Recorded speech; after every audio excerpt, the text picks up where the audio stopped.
Andrew, good morning. I am here with Susan Collins, the Boston Fed president. Susan, thanks for joining us again. Absolutely. Delighted to be with you. Yeah, nice place to be. Let me start off by asking, before we get to the whole rate discussion, which is obviously on the market's mind, about your outlook and how, say, yesterday's jobs report did or didn't influence that outlook. So, obviously very good to get the data, but it was from September, and it was mixed. It didn't significantly change what I'm seeing. What it showed is a bit more job growth perhaps than I'd expected, with a 3-month average of about 62,000. Still really concentrated. At the same time, in healthcare and leisure and hospitality. Yeah, in the same sectors it's been concentrated in. At the same time, the unemployment rate ticked up. That wasn't a big surprise, and some of that seems to be higher labor force participation. So I'm still really focused on the weekly claims data, which I think helps to give a pulse of how things are evolving, because that was September, but really helpful to have. I noticed what you're talking about, too. There was this period of time when the job market was apparently stronger, where you'd have this influx of people into the workforce. They wouldn't end up as unemployed, but a month later, it looks like they got employed. Is that what you were looking at when you say it's a result of the labor force growing? So it's one of the factors, and of course you need to keep looking at the data. Sure. And that does factor into the outlook, because we make policy based on where the economy's going. And so pulling all of the information together to develop an outlook is really important. And, with the uncertainty at the moment, with the limited data, that, I can tell you what my baseline is, but I do want to say that there are other alternatives around it that you can't rule out. Well, there's not a few things that might go into that baseline. For example, there was a government shutdown, which apparently will subtract from GDP, but many things will bring back, will come back in coming quarters. Give us your idea of the baseline and where the economy is right now, how resilient is, for example, the consumer. Yeah, so in terms of what I'm seeing for right now, and again, limited data, but pulling all of it together, I'm seeing economic activity continues to be relatively resilient, and there's some more robust in demand, on the demand side, both overall for consumers and for firms. At the same time, the labor market clearly has softened, and that is slower, job growth, but with the slower labor supply growth also, the unemployment rate is still relatively low, and many of the other indicators, the claims data, suggest it's relatively healthy, and inflation remains elevated, largely goods, largely tariff associated. So as I look forward, I think that there's evidence that the demand got pulled forward. So growth is actually likely to slow a bit later this year, but I do think it's likely to pick up with solid fundamentals and as tariffs work their way through. But that means unemployment might tick up. I think we're going to see inflation continue before the disinflation.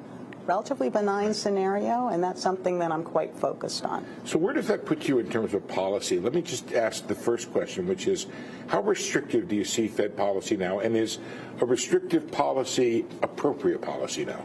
I think a moderately, mildly restrictive policy is very appropriate right now. And that is part of that relatively benign outlook that I just laid out, which is my baseline, because it helps to ensure that as tariffs work their way through the system, we really do see a return to that overall disinflation that we were seeing, many months ago. And so I do think mildly restrictive policy is very appropriate right now. And, and that makes me hesitant as I look forward to think about what the next policy moves should be. Of course, I don't make decisions before the actual meeting. There's still new data coming in. But it sounds like you'd be reluctant to cut again in December, having already cut twice this year. So there's some reasons why I'm hesitant, but again, I'm going to factor in all of the different information. One of them is that resilient demand that I talked about that could put pressures on prices and cause firms to pass more of the tariffs through. At the same time, there is weakness on, for many consumers, especially lower income, watching that really carefully. And what that really seems tied to is high price levels and that continued inflation. Inflation that's been elevated for nearly 5 years has a risk of persistence. But if it's going to pass through from tariffs, then why not make policy now based on the belief that it will pass through? I think we need to balance what the different risks are, and I think that the dialing down that we've already done helped to address the shift in the risks that I had seen. And at this point, I think we're well positioned. So again, I'm going to look at all of the data, and if there's more evidence of concerns on the labor market side, I would certainly factor that in. But I do see hesitancy. You know, the overall financial conditions are on the accommodative side, and that's important to consider as well. How would you advise people who follow the Fed closely, asking for a friend, to absorb all of the things that are out there? There are people out there who are saying, among your colleagues, that are like, we have to be cutting rates now because the employment market is weak. There is no inflation. How do you address that? I think a range of views is really healthy. Okay. And, you know, when you reach potential inflection periods, when the data are less clear and there's more limited data, I think it's not surprising that there's a range of views. And I think that hearing from all of my colleagues is really valuable, and so I am listening carefully. Sometimes it depends on what you're focused on. I'm struck by the challenge the Fed has now in addressing almost two disparate economies. You have this raging investment in artificial intelligence, and you have the older economy. You have issues of housing where rates are high and hurting the housing market, and the auto market where rates are high and hurting the auto market. How do you address those two very different things that are going on, in addition to this notion of the K-shaped economy where low-income people seem to be struggling, but the wealthy are doing just fine? The dynamics, there are a number of different streams to them, and they're interacting, and that does add to the complexity of developing an outlook, which is part of why I said I think different scenarios are quite plausible. But that also reinforces my view that getting back to a price stable environment is actually an environment that helps to be able to sustain maximum employment with broader benefits and addressing some of those factors, and you know, that economic vitality. I will say that I am seeing a real focus on efficiency in the data for corporate non-financial firms. We've seen a real robust productivity growth, and that helps to reconcile the solid demand that we're still seeing. Earnings calls have been surprisingly strong with the much softer labor market. And so there's a number of things to watch, some near term and some that'll play out over time. And just to translate, maybe I'm making this more confusing, but you have an economy with strong productivity, high efficiency. You can have strong growth numbers with low job growth numbers. Yeah, so that is one of the puzzles, Yeah. and I see that productivity growth in, you know, a core part of the economy as being key to helping with that. The uncertainty also does.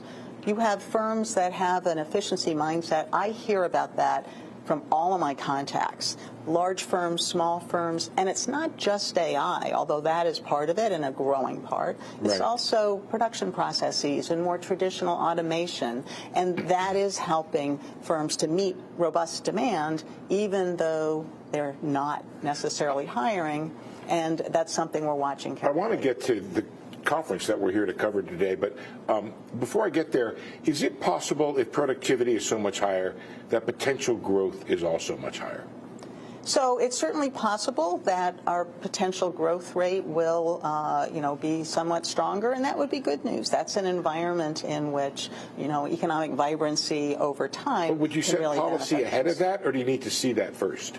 I think you need to factor in a range of different kinds of things. Okay. So I think that's one of them that we're trying to assess, and it's a complicated context for policy, Steve. Yeah, You know, so we're I going to think get that's there. right. We're going to get there in a second, but real quick, you sound like a person, a Fed official to me who says we need to eventually get down to neutral, but maybe now is not that moment. Is that So certainly my characterization? baseline says that maintaining mildly restrictive policy is appropriate to ensure that we get that disinflation. And then over time, I would absolutely expect to normalize further. But I think doing so cautiously, gradually is appropriate. And I'm hesitant to get too far out ahead, given the moves we've already made and some of the inflation concerns that I hear from all of my conversations around the district. And given the topic that we're going to be talking about today, which is this issue of how the global uncertainty and the things going on around the world are influencing, for example, the inflation data or the growth data or the jobs data here in the United States. Could you just give us your summary of all that? Happy to, absolutely. And this is our 69th economic conference. Are you kidding me? I feel like I've been to 68 of them. But yeah, that's well, amazing. Thanks for coming. We're delighted. Not that old. But yeah, absolutely. So our theme this year is the U.S. economy in a changing global landscape, and it really is changing. So some of the themes there are increases in global risk and uncertainty, which we know plays out in a variety of ways, but also potential increases in global fragmentation, and trying to think through some of the implications there. We'll have sessions on multinational firms. Yes, we will talk about tariffs and a range of other factors as well, with academics and policymakers and business leaders. And so I'm looking forward to a robust conversation. And this fragmentation theme means we're not all kumbaya around the world anymore. Even in the Western Alliance, there's fragmentation, and that has an influence on economies all around the world. So I'm thinking of fragmentation of flows of trade, so in terms of supply chain fragmentation, in terms of flows of capital and labor, but also flows of technology. So there's a range of reorganization that may be taking place, partly related to uncertainty and risks, and perhaps other factors as well. And so those are things to try to understand better. Complicated. Some near-term implications and also medium to longer-term implications. And so, again, I'm looking forward to learning a lot and delighted that you're here with us.